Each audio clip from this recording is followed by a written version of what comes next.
Muy buenas noches, les habla el pastor Marco Castañeda para iniciar nuestro día 29 del reto 31 días de revelación. El tema del cual estaremos hablando hoy, estoy seguro despierta muchísimo interés, muchísima intriga, muchísimos interrogantes, incluso más de una discusión. El título es El fin del mundo, que está de manera explícita a través de diferentes versículos en diferentes libros, donde la Biblia nos dice que hay un fin de este mundo como nosotros lo conocemos. Sin embargo, no solamente daremos un vistazo al aspecto escatológico, más el énfasis en esta noche es cómo nos afecta hoy ese acontecimiento profético que obviamente todavía no ha sucedido. Cómo afecta nuestra conducta, cómo afecta nuestra fe, cómo afecta nuestras creencias. Los versículos que estaremos viendo son de Mateo capítulo 24, versículo 34 al 36. Y mañana estaremos hablando sobre Mateo 24, 36 al 40. El tiempo, sin lugar a dudas, cada minuto que pasa, el tiempo se acorta. Este pasaje comienza diciendo: de cierto os digo, que no pasará esta generación hasta que todo esto acontezca. Y se extiende creando mayor expectación, mayor anhelo de descubrir la verdad y mayor misterio. Sigue diciendo, o mejor dicho, dice el pasaje en su totalidad: de cierto os digo que no pasará esta generación hasta que todo esto acontezca. El cielo y la tierra pasarán, pero mis palabras no pasarán. Pero el día y la hora nadie sabe, ni aun los ángeles de los cielos, sino solo mi Padre. Mas como en los días de Noé, así será la venida del Hijo del Hombre. Porque como en los días antes del diluvio estaban comiendo, bebiendo, casándose y dándose en casamiento, hasta el día en que Noé entró en el arca. Y no entendieron hasta que vino el diluvio y se los llevó a todos. Así será también, dice el texto, la venida del Hijo del Hombre. Entonces estarán dos en el campo, el uno será tomado y el otro será dejado. Dos mujeres estarán moliendo en un molino, la una será tomada y la otra será dejada. Velad pues, termina diciendo esta porción, velad pues porque no sabéis a qué hora ha de venir vuestro Señor. Estos versículos hablan de un misterio por acontecer, de una cita que no hay manera de cancelar o de evitar o de posponer, porque es una cita que tiene una fecha y que tiene una hora exacta.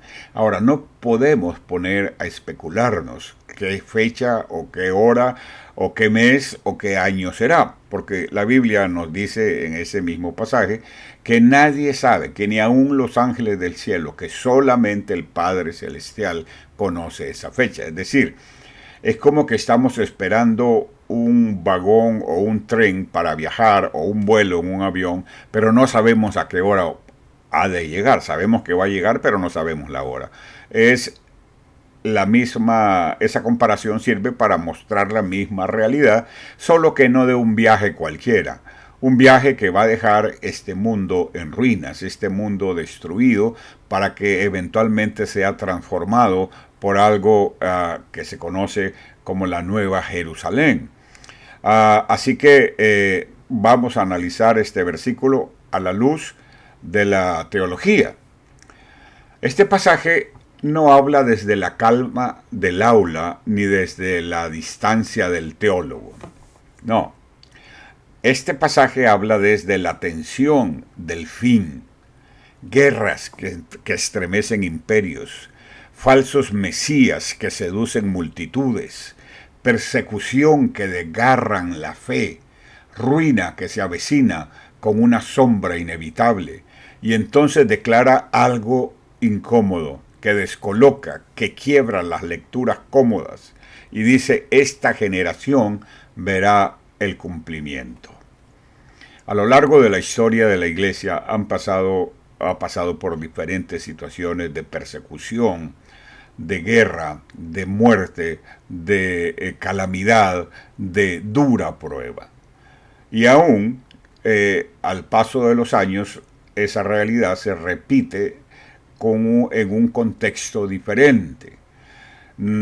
Estamos todavía viviendo el efecto de una cultura que quiere dejar a Dios fuera de toda ecuación, que quiere tomar el lugar de Dios, ¿verdad?, para decidir si son hombres o si son mujeres, o para decidir por la vida de los inocentes que todavía no han nacido, o para sacar a Dios de cualquier ámbito de nuestra historia, de nuestra cultura, de nuestra sociedad. Y por qué no decirlo, en algunos países también hay persecución física real de los cristianos por el simple hecho de ser cristianos. Y no solamente son perseguidos y encarcelados, son asesinados. Eso está pasando a finales del 2025 y sin duda seguirá pasando en el 2026. Que está lejos o que está cerca de nosotros, eso depende en qué lugar geográfico del mundo nos encontremos. Teológicamente, el texto se mueve en una frontera delicada, podríamos decir casi peligrosa. Para muchos intérpretes, Jesús se refiere en primer lugar a un juicio histórico concreto. Es decir, el cumplimiento histórico de esta profecía es la caída de Jerusalén y la destrucción del templo 70 años después de Cristo. ¿Verdad? Es decir, se tuvo lugar el cumplimiento histórico para esa generación, la que caminó con él, la que escuchó sus palabras, la que gritó Hosana, y luego, no muchos tiempo después, gritaban: crucifícale. Verían cómo el corazón del sistema religioso que rechazó al Mesías se desmoronaba piedra por piedra. No se trataba solo de una profecía futura, es decir, hay elementos escatológicos. También era una advertencia urgente para la época que estaban viviendo cuando la profecía fue dicha por primera vez. Ahí comienza una cuenta regresiva, o continúa una cuenta regresiva ya en marcha. El reino de Dios no estaba esperando permiso para llegar, había irrumpido, y todo lo que no pudiera sostener su peso sería inevitablemente sacudido, como está pasando con la iglesia el día de hoy. Muchas iglesias incluso han sucumbido, ¿verdad?, a aceptar conductas que no son de ninguna manera enseñanzas del Evangelio, o que no se acercan al Cristo histórico, al Cristo espiritual, al Cristo que llena no solamente las páginas de la Escritura, sino que llena también nuestros corazones. Esa persecución sigue el día de hoy, en este momento que estamos hablando y que ustedes están viendo este video. Están siendo cristianos perseguidos solamente por su fe. Otra perspectiva que tiene también que ser considerada, percibe un alcance más amplio y perturbador. Dice generación, no solo como un grupo cronológico limitado, no, ¿verdad?, sino como una condición espiritual que se repite, una humanidad incrédula, una mentalidad cerrada, una era marcada por la resistencia a Dios y la autosuficiencia religiosa y humana. Bajo esta lectura, la palabra de Jesús atraviesa los siglos, rompe las barreras del tiempo y se clava en cada época que cree tener el control de su destino, que confía en sus templos, sus sistemas y sus seguridades. Es decir, esta palabra no solamente tiene un cumplimiento histórico, sino también tiene un cumplimiento futuro y un cumplimiento escatológico.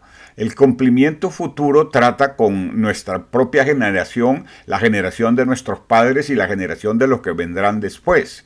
Porque siempre habrá hombres, como dice la Escritura, amadores de sí mismos, que no tienen conciencia, que no tienen principios, que actúan en algunos casos casi semejantes como las bestias, ¿verdad? Y esa profecía entonces se viene cumpliendo en prácticamente todas las generaciones que han pasado desde que el mundo fue creado y desde que Jesús dijo esta profecía. De cierto os digo, dice, que no pasará esta generación hasta que todo esto acontezca. Aunque el día y la hora nadie lo sabe. Hay un día, ni hablando generacionalmente ni hablando escatológicamente, que nadie espera. Nadie espera que la iglesia que progresa por muchos años, por décadas, de repente sea confrontada. Y muchas veces no solamente por gente de afuera, muchas veces por gente de adentro, que se rebela, que pierde su fe, o que pierden la esencia del cristianismo, que pierden la vida en su vida diaria cristiana, ¿verdad? Y por eso cambian su conducta a una conducta de piedad, a una conducta de desamor y de desinterés y de rechazo a las cosas espirituales. Dice el texto, mas como en los días de Noé, así será la venida del hombre.